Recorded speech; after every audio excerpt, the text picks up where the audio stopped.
So, the Lich King, one of the best minions in the game, one of the best entrances in the game, and in response to this, my opponent plays Dr. Boom,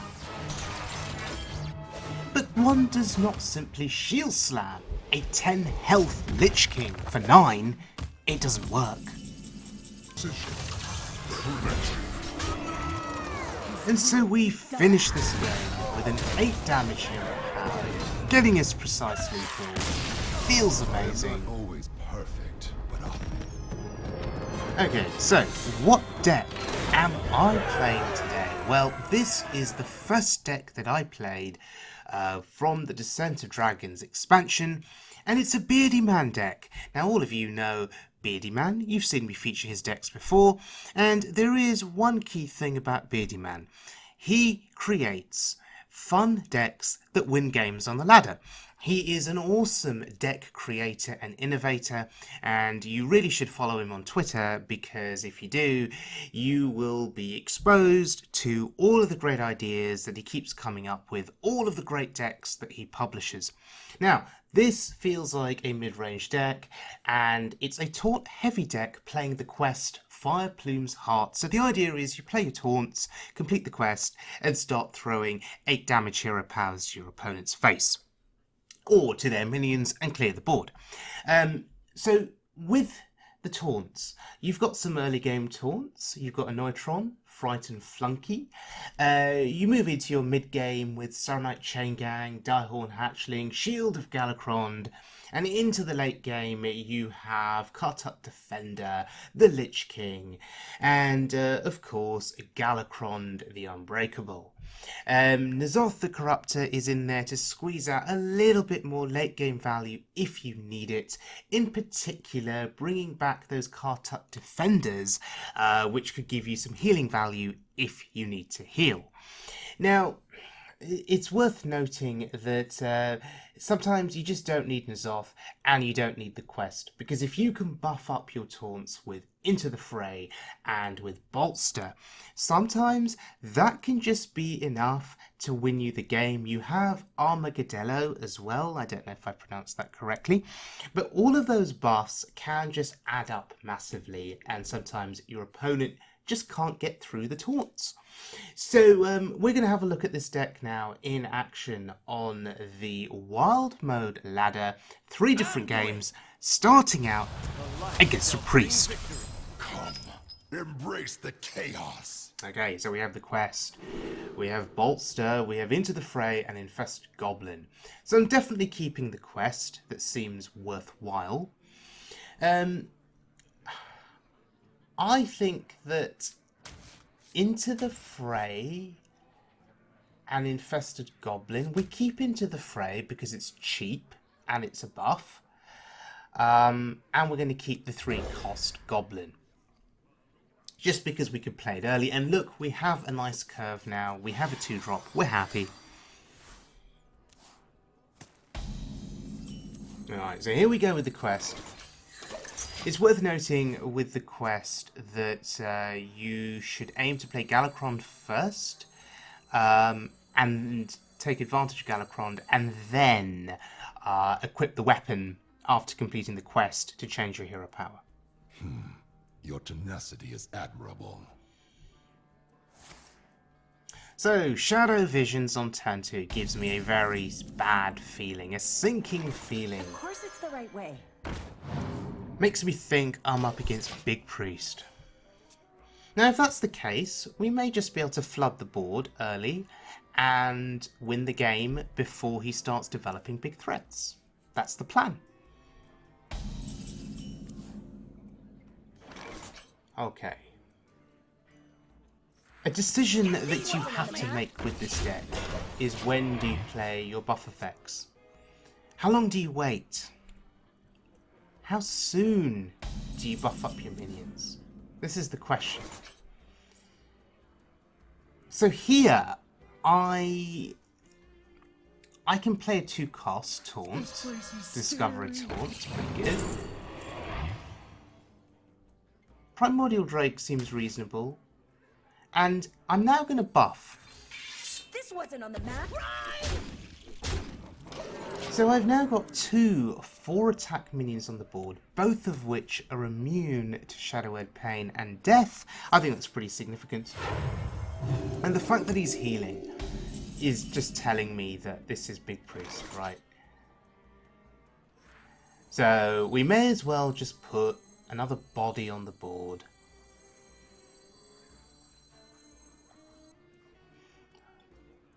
Or do we just discover? I think this is fine, and chill more I think is the pick here. Stay back. This wasn't on the map. I'm just gonna wait. Maybe I should have equipped the weapon and gone face with it. I don't know. Oh. It is Big Priest. And now he's pretty much dead. This wasn't on the map. Oh. So we could have played the weapon there, gone face with it. So it would have been buffed on that first attack and we would have won. Okay, time to face a paladin. Now, it was disappointing in that earlier game, going up against a big priest. I mean, not exactly taking advantage of the new cards or the new meta.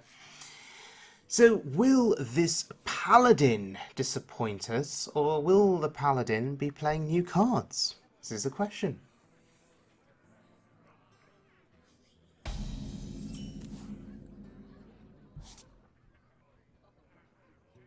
Oh, bit of a freeze there. Okay, back to normal. Okay, so once again, we have a nice curve, I guess. We have a 2-drop, and we have a buff effect in hand. So, discover a taunt. This place is scary. Ooh, Lich King. Or actually, Evil Heckler. It's a 4-drop, but now we take the Lich King. It's just too good. But yeah, we have a curve next turn. We have a 2-drop plus a 1-cost spell into a 4-drop on turn 4. That's fine. This is Mech Paladin. Or Mech Buff Paladin. And here come the mechs. Okay, so we buff here. Stay back.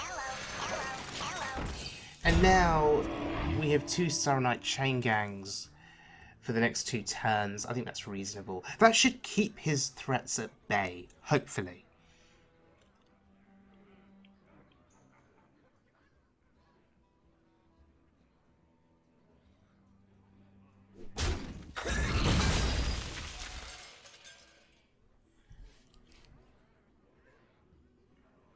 So, 3-4 Nitron. How do you deal with it? Well, snip snap. That is one way to deal with it, I guess. Because he can pop the shield and trade. Yeah. That's really unfortunate. But that is the early game power of Mech Paladin. So now I just have to keep playing my taunts and hope that I can stave off his attacks, prevent some face damage. And then we'll get to a point where I can play really big things like the Lich King, and maybe that will see us through.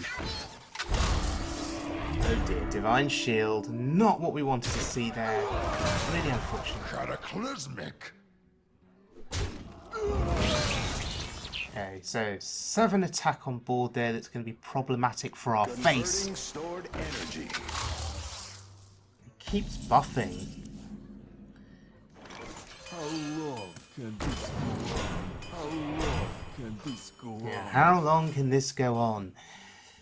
We shall see. I mean, he's going to break through that very easily, quickly. How much more will he commit to the board? Oh my goodness. That's scary. We don't run Brawl in this deck. We don't run AoE. So we are relying on our taunts. And so we get the buff. This is pretty good, because we're heading towards our later turns, and we have the Lich King. We have the Kartup Defender for healing that can come in handy. And maybe we can just outvalue him now if he starts to round up options and round up cards.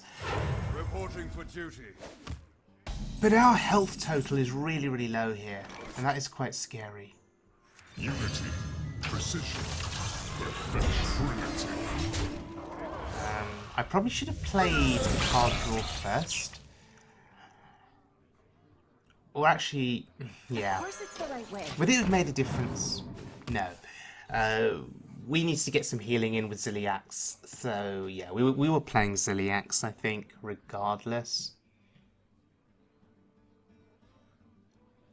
So next turn is turn 8. We get the Lich King. Bit more healing, thank you very much. 23 at this stage of the game is actually respectable. So our taunts have blocked a lot of face damage.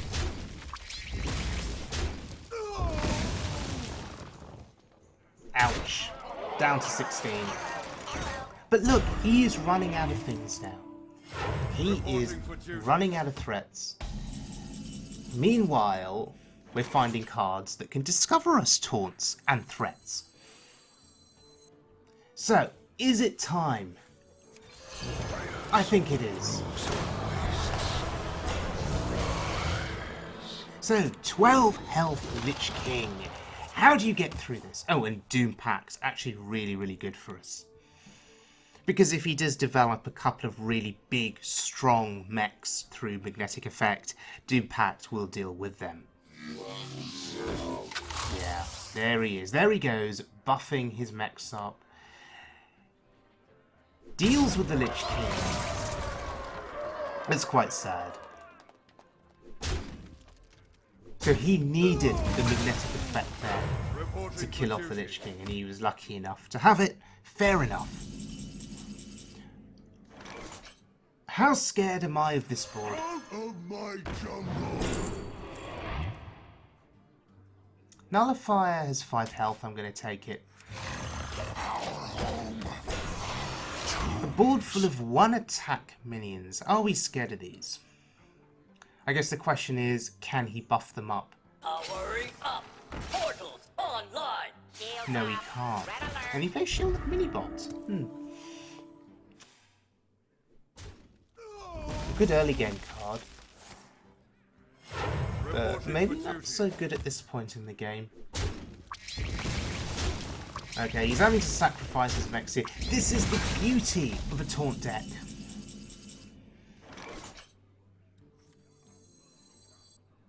This place is scary. What do we get? Dread Corsair. That could go with our weapon. Maybe I'll just take that.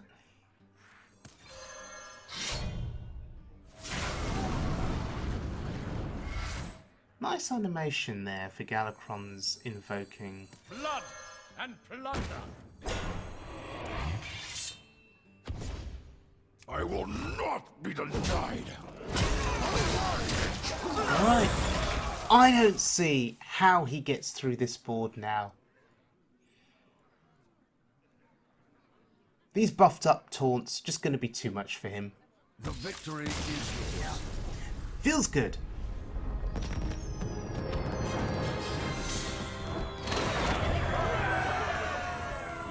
Versus Gera. Right, let's look at one final. Come, embrace the chaos. Now we're going up against a warrior. So far in this video you have seen us take down a big priest, so a slow deck. You've seen us take down a mech buff paladin, which is a relatively fast, aggressive deck. And now we're going up against a warrior Fly, who's playing pirates. So he is going to be a super fast, aggressive deck. cataclysmic. And that turn 1 play is absolutely disgusting. Look at that board. This place is scary. And honestly, I don't see how we win this now.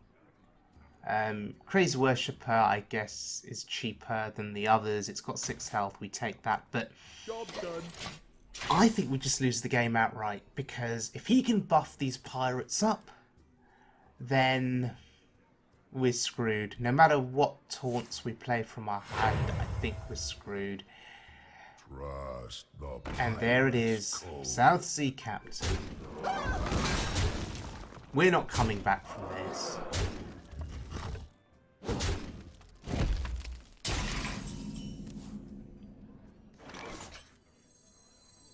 Is there anything we can discover from the Stone Hill? I don't think there is anything that can just outright save us. So playing the weapon there, I think, was the better choice, just to kill off the captain, to reduce the damage coming to our face. But look at him go. X marks the spot. He's just going super wide on the board. So it's interesting, we were able to match up well against the Mech Paladin in that previous game. I will not be denied. But against the Pirate Warrior,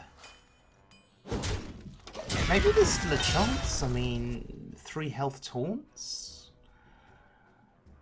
could kill off a couple of pirates, but depends what he has here. Treasure? Loot? What Oh, more yes, can I weapon ask again. for?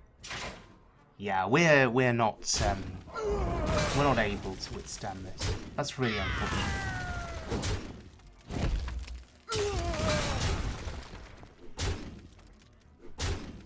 So can one of these taunts in hand help us? 6 health, Diehorn Hatchling. If we can count the damage here. Are we dead? 5, 6 into the taunt. 5 on board. Okay, for the War Chief, we're dead. Yeah, that's Pirate Warrior fees. So, is this a new meta with Pirate Warrior? You'll remember back in the day, Pirate Warrior was considered very oppressive, and everyone was playing it. Are we going to be going back to those days? So, after that game, I spoke to Beardyman on Twitter and I said, okay, how do we deal with Pirate Warrior? Or how do we deal with a Pirate Warrior that has that insane turn 1 start? And Beardyman's response was to say, well, you could play a more aggressive version of the deck. So on the right-hand side of your screen, there is a more aggro-centric version of this taunt deck. And notice that you are playing cards like Public Defender. You're playing cards like Target Dummy, and the idea is these are cheap cards that you can buff up with Into the Fray, and that is what you mulligan for. Into the Fray, Target Dummy, cheap taunts, and you put those down super early against a Pirate Warrior, and actually with that done you can go card for card with them and survive, kind of like we did against the Mech Buff Paladin. So yes, the aggressive version of the deck is an alternative. I will put both deck codes in the video description below, so if you're interested in trying both, feel free to do so. If you do try both, tell me what you think of them. And if you have any questions at all, please post those questions in the comment section below, because Beardyman hopefully will respond and answer your questions. But for now, thank you for joining me, everyone, and I will see you all again hopefully tomorrow for more Wild Mode fun.